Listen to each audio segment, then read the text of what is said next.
Hello, everyone, and welcome to our series of interviews with speakers from Open Conf 2024. I'm George Nikolaropoulos, SVP of Engineering at GWI and member of the Tech Committee of Open Conf, and I'm extremely lucky to have with me today Mr. Dino Esposito, renowned author, tutor, and lately CTO at Crionet. Welcome, Dino. Hey, thank you. That's a warm welcome to everyone taking the time to listening this few thoughts at the moment in this short interview. Great, awesome.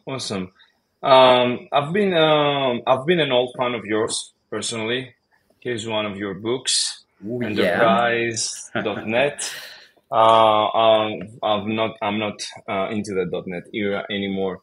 But I wanted, starting from that, I wanted to ask you, like, if you give us a quick intro of yourself, who you are, who you used to be, your accomplishments, and what what is driving you and lead to that change of being a software person to come back to the industry as a CTO. Well, I started, back in 1992, and that was a time, a very interesting time, in which the word startup was meaning just nothing to anybody.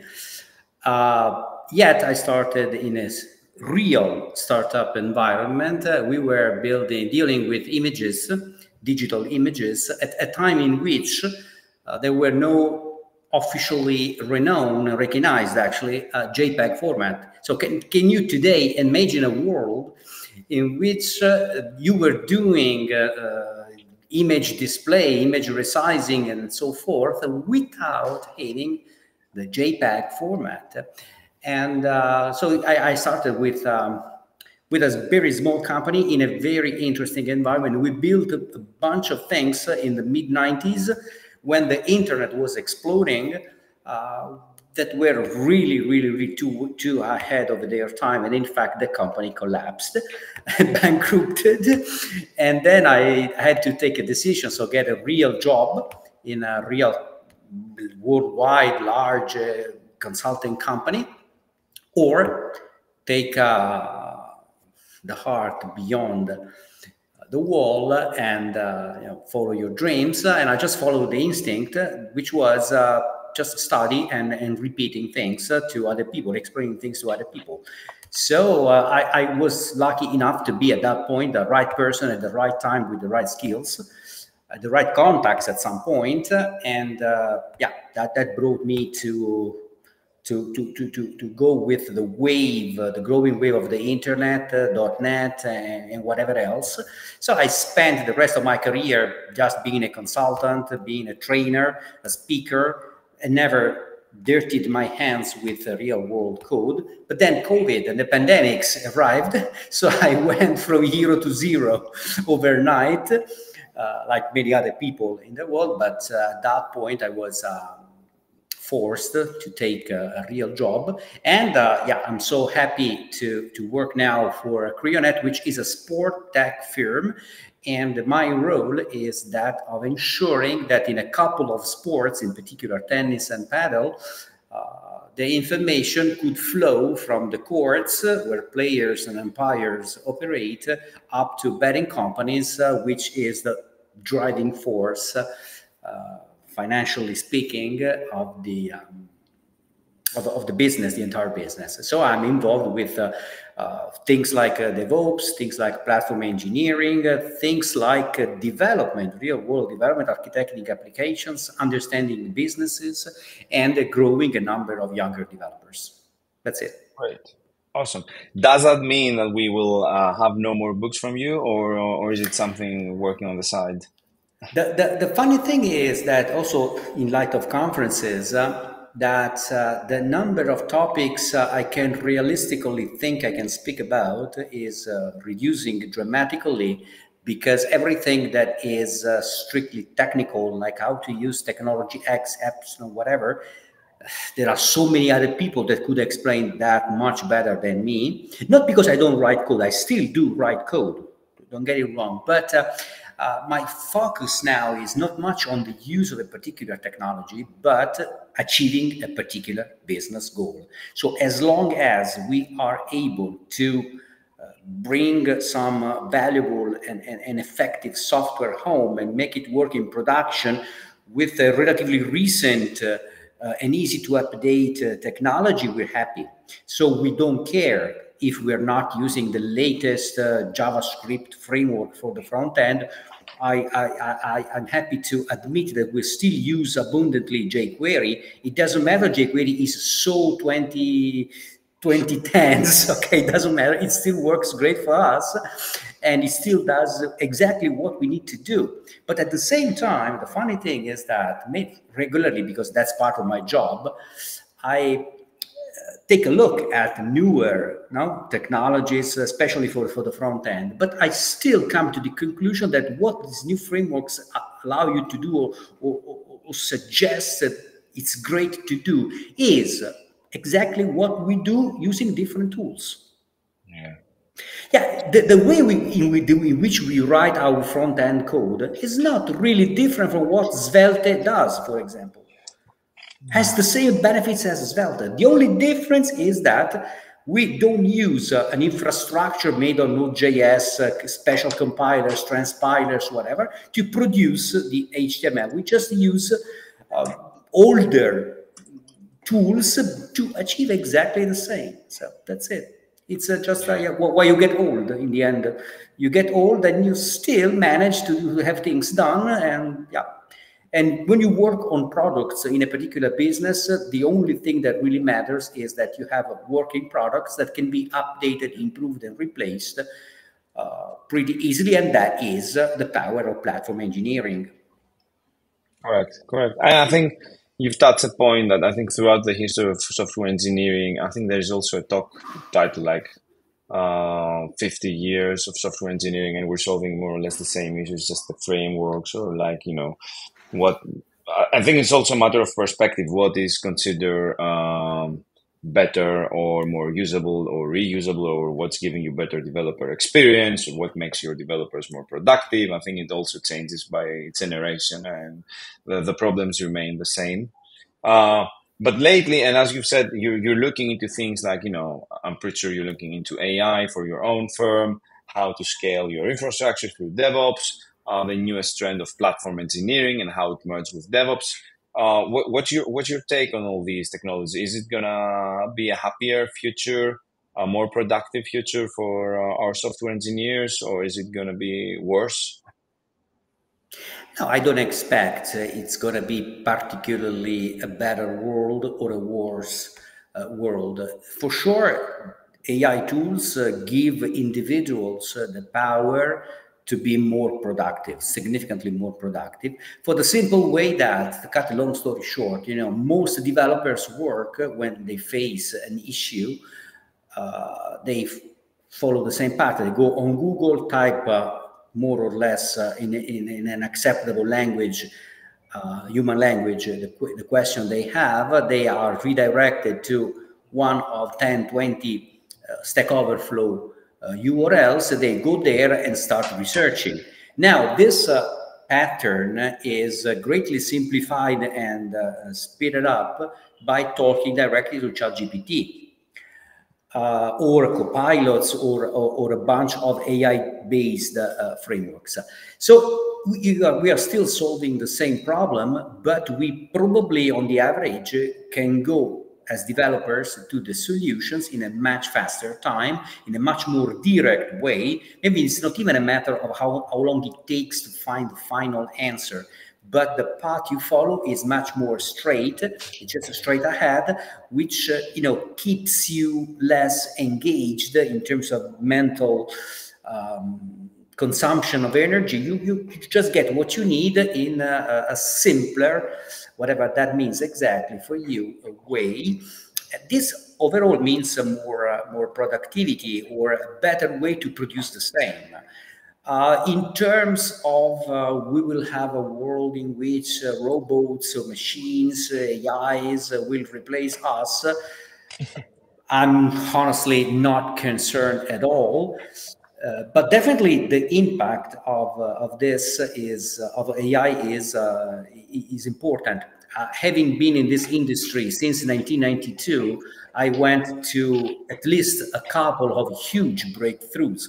So events in the general business that affected significantly the way we work. The first, of course, was the advent of the internet. I started when internet was not even conceivable.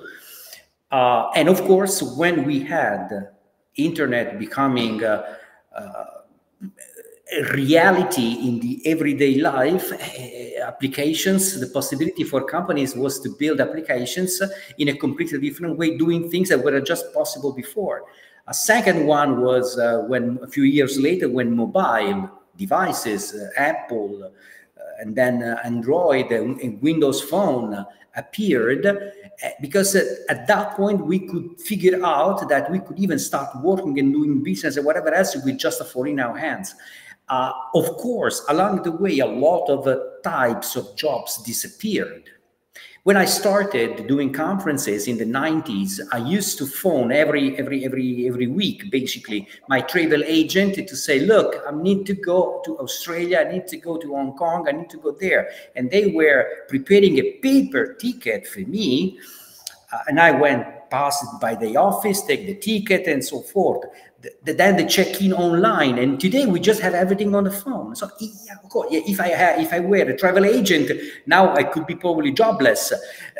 But the same individuals are still growing their family, so they find a way to do something else. It's just kind of progress in a way. So I'm very positive in this regard, and I'm not concerned about the future that software alone can produce. It's still software in the end. AI is still software.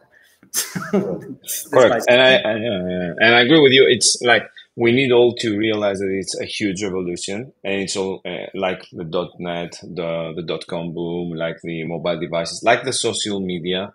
I think also like the way we interact with each other and with humans, now the way we interact with computers. It's early days. Nobody knows also who's going to win. I think there are various issues with, hardware investments on just, two firms right now, OpenAI and NVIDIA. There are more people coming. You can see Anthropic or here. And I think it's just exciting times. And just as you said, it's more opportunities to become more productive, if not better, just mainly more productive. What would you with all that, you've seen so many things. You've been a software gone author back to in the industry. Let's say you could go back to your 18, 20 years old self coming out from the university. What advice would you give to all these young people that were like you and me now and want to start a career at software engineering? Well, I have in let's say in my team, the building where we are, there are about 20 people, young people. I'm by far the oldest of them all, and all of them are in the 22 to 30. I think after me, the oldest one is 31. So just to give you an idea, so it's a very young team of smart people, and a good number of them are just fresh or joined the company fresh from university. In my vision, all of them have one big issue. The first thing that they should learn is to be as analytical as possible.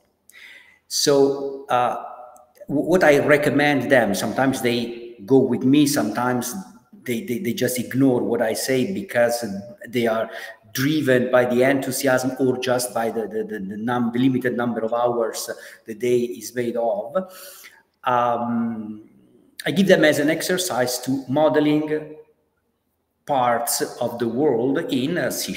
Again, we are .NET based company, so C# is our language, but of course Java or even Python could be good options as well. So because I believe that if you focus on analyzing a real world domain and you exercise yourself in figuring out the intricacies of the real world and how to render them through digital counterpart, if you manage to exercise yourself to build a sort of digital twins or software twins of the real world, that would be the best exercise, because that's exactly what software is. It helps you mirror real world processes, and understanding the ability to understand the intricacies of real world processes in a particular business domain is what really makes the difference, and could really, in my opinion, speed up your career, especially if you work in a company. It could be a different story if you embrace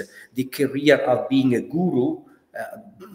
Okay, bad luck if you try to do that at this time, because it was much easier 25 years ago when I had the chance to be in this industry, and I could survive, and even well, just being a guru, just writing articles. Today, nobody pays you for writing an article. You write books, but you just for visibility and not for money. I wrote books for money. I bought my house, okay, and I grew up 2 kids with the revenues coming from books and articles. Today, it's completely impossible to achieve anything like that. It's a different world.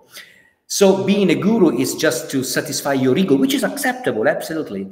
But if you want to really make a career, build a career in a company, you need to specialize either in a particular business domain, or better yet, train yourself to be more analytical as much as you can and model things. And when it comes physically to write software, to privilege readability of the software.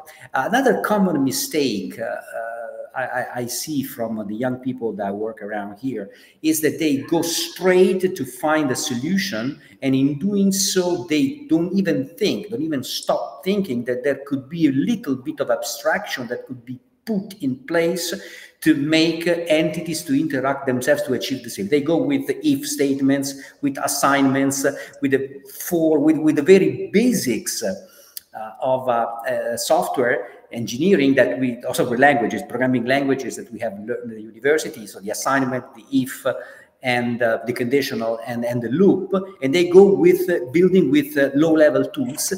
Today, if you can raise up the abstraction, that would make for a more maintainable, easier to read and to understand, and to evolve software, because these are the facts that count today. Great. If I could summarize, I think it would be like the advice is try to become more of a software engineer rather than a quote unquote hacker. I'll go straight to the solution and cut corners. In this world, I believe that there's a lot more room for engineers than for hackers. Yeah. Great. Awesome. It's been great. Thanks for being with us, Dino. My pleasure.